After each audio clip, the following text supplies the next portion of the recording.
Queridos irmãos, amigos, saúdo a todos com a paz do Senhor Jesus. É sempre um prazer estar aqui nesse programa acerca da Trindade, tendo a sua audiência conosco, você que participa pelo YouTube. Aproveitamos para falar da importância de você compartilhar o link, de curtir, de fazer os seus comentários também. Não só você que participa pelo YouTube, mas também pela TV aberta. É uma bênção ter a sua audiência conosco para falar deste assunto tão relevante que é a doutrina da Trindade, tão importante e fundamental para a nossa salvação.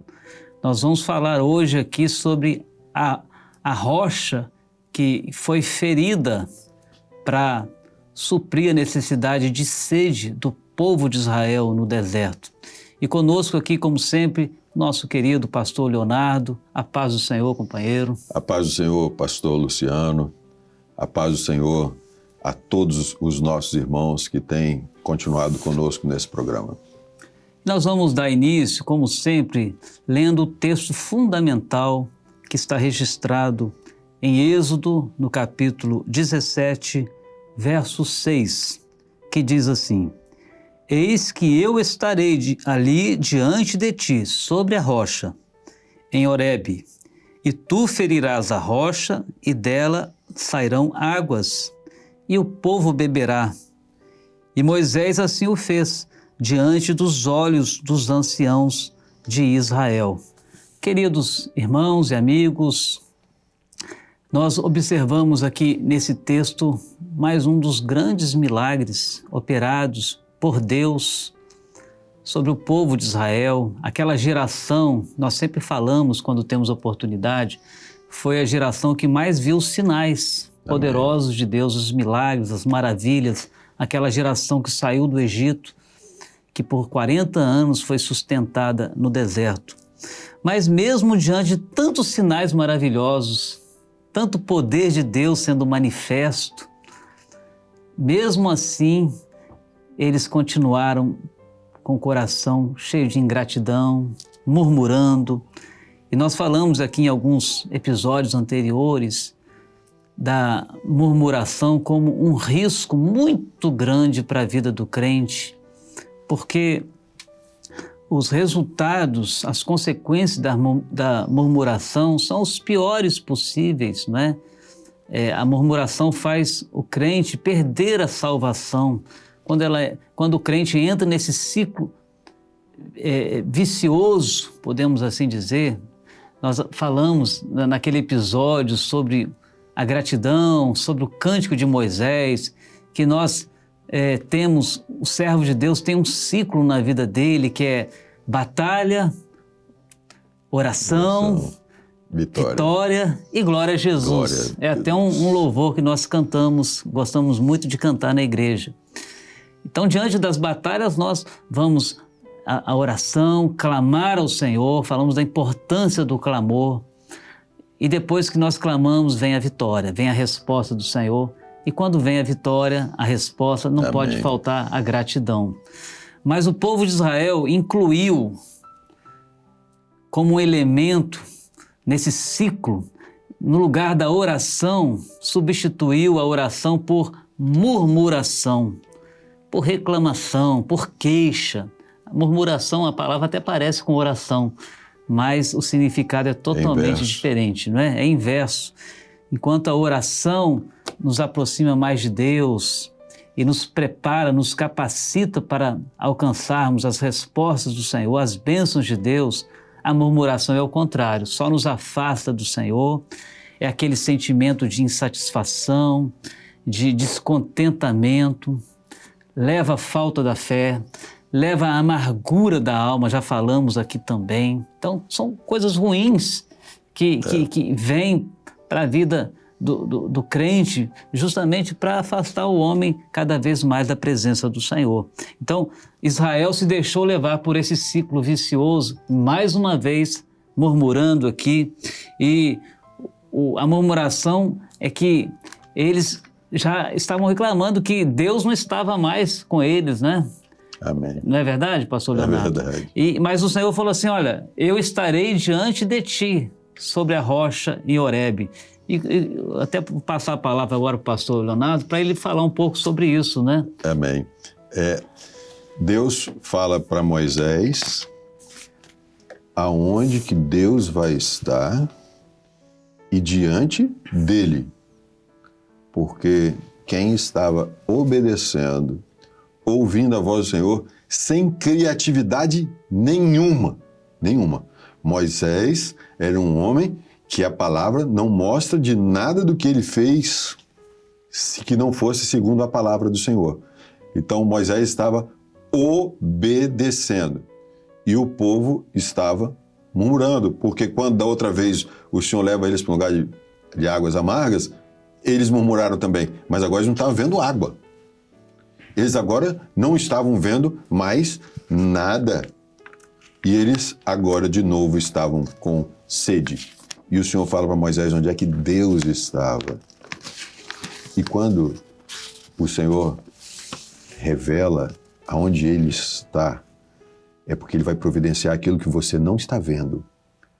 Quando Deus fala com o homem e você ouve a voz de Deus, acabou a murmuração. Você está vendo alguma coisa? Não estou vendo nada. Você sabe aonde Deus está? É isso que você precisa de ouvir. E Moisés ouviu. Eu estarei sobre a rocha. E a palavra, a revelação, é onde Deus está hoje. Porque em Israel, Jesus citou a pedra que os edificadores rejeitaram. Jesus estava falando dele. Depois do Pentecostes, Pedro vai dizer, esta operação que agora vocês estão vendo, está se referindo a Jesus Cristo, a Jesus, ele fala, o Jesus que vocês chamaram de Jesus de Nazaré. Vocês estão vendo a operação de Deus, mas é porque o Senhor revelou para a igreja. E a rocha que os edificadores rejeitaram é Jesus. A igreja não tem outra mensagem, a igreja não tem outro nome, porque ele fala, nenhum nome é para a salvação. E ele entrega essa mensagem, que ele aprendeu com Jesus, aprendi, o Senhor também me ensinei, fala o que fala. Mas Pedro tem a mesma mensagem. Nós só temos um nome que foi dado sobre todo nome. Nós só temos um que ressuscitou, um que venceu a morte. E esse milagre que vocês estão vendo é isso. E o Senhor estava revelando esse projeto para Moisés. Moisés, eu estarei sobre a rocha. Todo mundo quer saber onde Deus está. Vários lugares mentem, não falam sobre igreja. A primeira igreja que nós estamos citando aqui, que foi a igreja de Éfeso, era em Jerusalém. Aí tem gente que não, era no meu país. Não segue o meu país. A primeira igreja foi lá, o primeiro homem de lá foi lá, e nós pegamos o nome emprestado de Pedro, de Paulo, de João, todo mundo. Mentira! A primeira igreja foi em Jerusalém. E essa profecia. Você sabe onde é que eu vou estar? Eu vou estar sobre a rocha. Você quer ver o milagre? Ninguém está vendo nada. Você vai ver. Eu estarei sobre a rocha. E o Senhor fala isso para Moisés. É um projeto, uma ordenação de Deus, um projeto de Deus. Eu estarei sobre a rocha. E tem um povo que vai ficar firme. Vai dar tempestade, vai dar tudo. A casa edificada sobre a rocha, Jesus. A pedra que os edificadores rejeitaram. Ela é para edificar a sua vida, ela é para edificar a sua casa. Eu estarei sobre a rocha. Você vai ter um encontro com Deus. É isso que é a maravilha que Moisés sabia. Mas ele fez um clamor de novo. Ele precisava clamar ao Senhor. E Pedro, quando ele fala desta pedra, né? Ele fala pedra na carta que ele escreve. Ele diz assim, a pedra que os construtores, os engenheiros rejeitaram. Se tornou a principal pedra de esquina, pedra angular. Ele está citando o Salmo 118. Isso. E Jesus também falou dessa pedra em Mateus capítulo 16, quando Pedro responde e diz que ele era o Cristo, Filho do Deus vivo. Pedro alcançou aquela revelação e o Senhor Jesus disse aí, sobre esta pedra, essa revelação de que eu sou o Cristo, Filho do Deus vivo, eu vou edificar a minha igreja.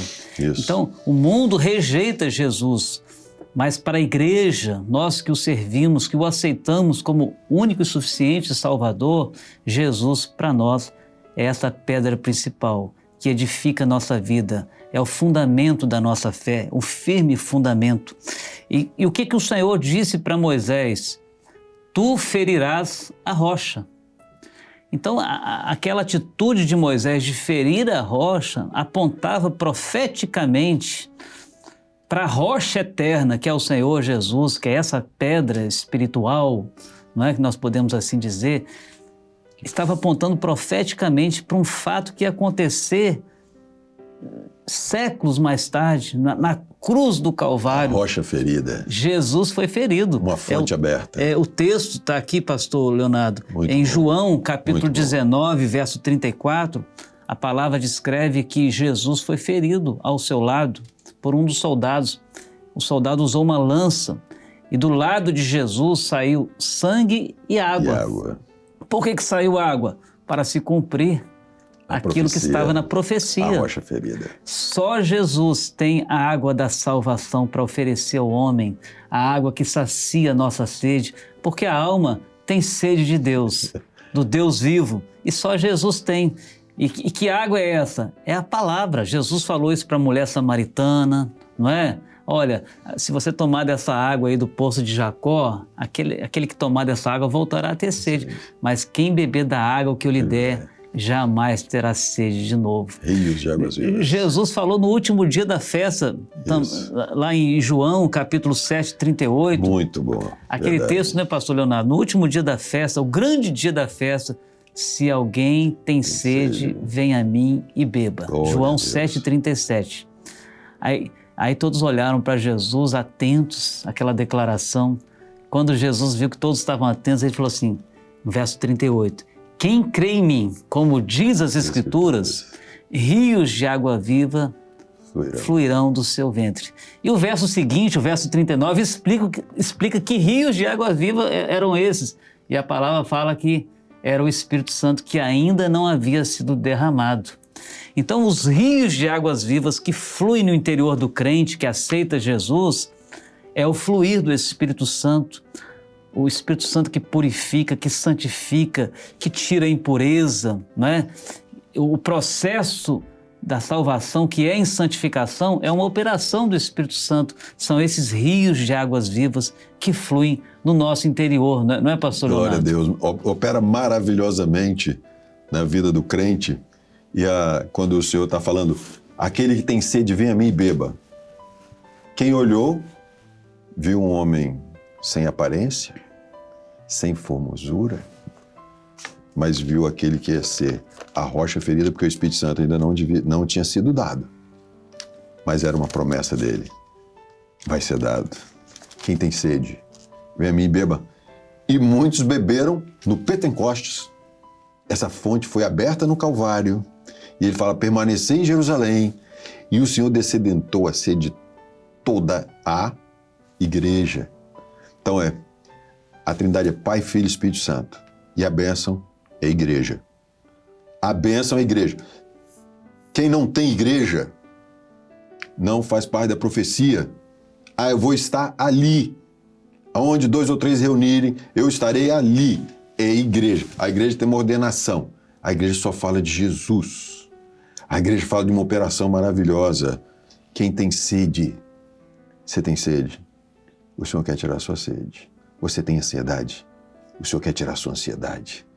O Senhor quer falar ao seu coração, o Senhor quer te responder e o Senhor quer te mostrar uma bênção que Ele mostra para a igreja. É a igreja. A operação é Pai, Filho, Espírito Santo. O Espírito Santo foi dado. Por que há uma igreja? Porque só Jesus? Porque só o Senhor Jesus? Porque só a rocha? Porque só Ele ressuscitou e só Ele pode te dar o Espírito Santo. Mas ninguém pode te dar o Espírito Santo. A palavra não autoriza ninguém a dar o Espírito Santo. Jesus pode. Ele pode escrever seu nome no livro da vida. Quando Ele te dá o Espírito Santo, Ele fala de mim, que eu escrevo o seu nome no livro da vida. Aquele que confessar o meu nome, eu escrevo o nome dele no livro da vida e não apagarei o nome dele do livro da vida. Essa é a experiência. Quando você fala de Jesus, Ele confirma, o Espírito Santo confirma, seu nome está no livro da vida. Quando você fala do reino dele, ele descedenta a tua sede. O amor dele passa a habitar no seu coração. E você começa a amar aqueles que não têm o Espírito Santo. Isso mesmo. A palavra fala que a igreja, irmãos, igreja é quem Deus diz que é a igreja, não sou eu, não é o pastor Luciano, é quem Deus diz que é a igreja, ama até o inimigo. Ela não tem inimigo, porque ela está amando o inimigo. Paulo estava apanhando, Paulo primeiro bateu, a igreja estava amando ele. Muitos na igreja não queriam aceitá-lo, é verdade, porque não dava para crer que o Senhor podia escolher um daquele, mas ele escolhe, para mostrar para a igreja que é ele que escolhe. Então ele descedenta. Jesus descedenta a nossa sede, a sede da nossa alma. Quem tem sede, vem a mim e beba. Essa rocha, eu estarei sobre a rocha. É isso mesmo. Eu até lembrei que agora Jesus disse isso, né? Amai os vossos inimigos e orai pelos que vos perseguem. Amém. Mas eu gostaria de ler aqui um texto, porque às vezes as pessoas podem estar perguntando em casa, onde estiverem participando e ouvindo e nos assistindo, onde está na Bíblia que Jesus é essa rocha que foi ferida? Eu vou ler o texto da Palavra de Deus que responde isso. 1 Coríntios, capítulo 10, verso 4. Podemos ler até a partir do verso 3. Olha só o que diz. E todos comeram de um mesmo manjar espiritual. Foi os episódios anteriores, né? Isso. Falamos sobre o maná e as codornizes. Que veio do céu. Era o manjar que veio do céu, né? Veio do céu. E o verso 4 diz assim, 1 Coríntios, capítulo 10, verso 4. E beberam todos de uma mesma bebida espiritual, porque bebiam da pedra espiritual que os seguia, e a pedra era Cristo. Essa pedra que nunca abandonou o povo de Israel. Glória a Deus. Jesus também, ele está sempre conosco. Ele disse isso, estarei convosco todos os dias até a consumação do século. Até nós passarmos o Jordão. Até passarmos o Jordão, é isso mesmo. Aí a palavra de Deus mostra claramente que essa pedra que foi rejeitada, de onde saíram as águas da salvação, essa pedra estava ali simbolizando, apontando profeticamente para Cristo. O Pai sobre a pedra. Exatamente. E ela ia jorrar provedor. Água, que é o Espírito Santo. É o Espírito Santo. Que está Interessante. descedentando a sua sede hoje. Amém. E esse texto, se os irmãos puderem ler em casa com mais calma, o capítulo 10 da primeira carta aos Coríntios, Paulo, de uma forma muito didática, ele fala dos pecados que impediram o povo de Israel de entrar no Egito. E para nós hoje tomarmos cuidado com isso também. Ele diz até no verso 12, quem está em pé, cuide que não cai. Olhe, vigie para não cair. Então nós temos que aprender com os erros do povo no passado para não repetir os mesmos erros. Está escrito isso. Exatamente. E é assim, nós podemos assim glorificar o nome do Senhor porque nós temos as figuras, nós temos uma nuvem de testemunhas, né? De homens, de mulheres que serviram a Deus, que deixaram um bom exemplo, mas também temos na palavra de Deus maus exemplos para não seguirmos. Isso. Bom exemplo a gente segue, né, pastor Leonardo? Isso. Mas mau exemplo não. Não, né? A palavra mostra o caminho. Eu sou o caminho. Então, para nós chegarmos à presença de Deus, Deus traçou um caminho. Como é esse caminho? Apertado. Você vai estar no caminho apertado.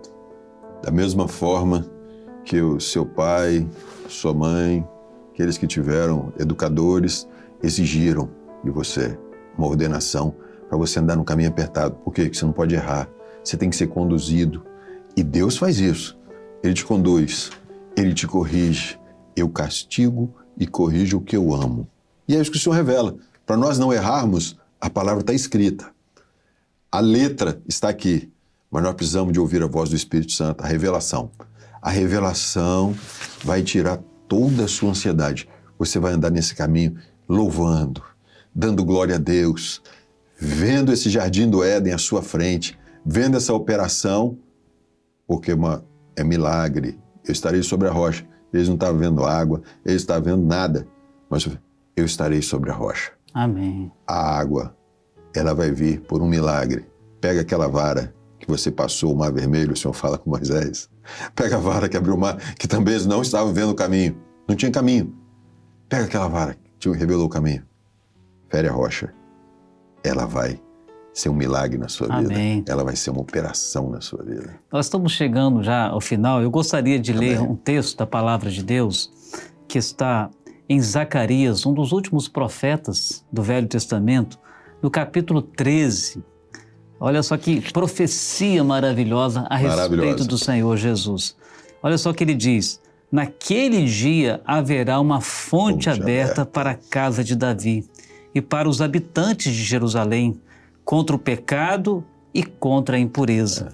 E no verso 6 diz assim: e se alguém lhes disser, que feridas são essas nas tuas mãos? Dirá ele, são as feridas com que eu fui ferido em casa dos meus amigos. É o Senhor Jesus respondendo profeticamente aqui. Que dor! A dor. A dor de ser ferido por amigo, a dor da traição, na noite que foi traído, a palavra fala. Que dor, irmãos! Mas o homem é isso aí. Né? Jesus mostra, ele sabia o que tinha no coração do homem. Quando os homens queriam elevá-lo como rei, a palavra fala, ele sabia o que tinha no coração do homem. É verdade. Ele sabia que ele ia ser traído. E o texto fala de uma fonte aberta para a casa de Davi. Casa de Davi. Porque não faltará a Davi alguém no trono. Está falando desse milagre, dessa operação, Jesus. Exatamente, porque o Senhor Jesus é descendente de Davi, não é? Fiz de vocês reis e sacerdotes. Exatamente. Tinha 2 tribos em Israel que falam desse milagre, que está lá no Apocalipse. Né? O sangue fala da sangue nobre, da nobreza de Jesus que nos fez. Ele que faz rei e ele que faz sacerdote. É isso mesmo. Ele purifica, o sacerdote tem que ser purificado. E o texto diz assim, contra o pecado e contra a impureza. Essa fonte aberta, até nós cantamos louvor na igreja, um louvor que nós gostamos muito nos nossos cultos. Há uma fonte aberta no Calvário. E ele é baseado nesse texto aqui. O texto fala de uma fonte aberta para a casa de Davi. Mas nós sabemos que essa fonte aberta foi aberta no Calvário, não é? De onde jorraram águas de salvação. Uma fonte que está aberta, uma fonte que nunca cessou de jorrar essas águas da salvação, que é o Espírito Santo. É contra o pecado, é contra a impureza, porque o Espírito Santo ele realiza essa obra mesmo. Ele se opõe ao pecado, à impureza.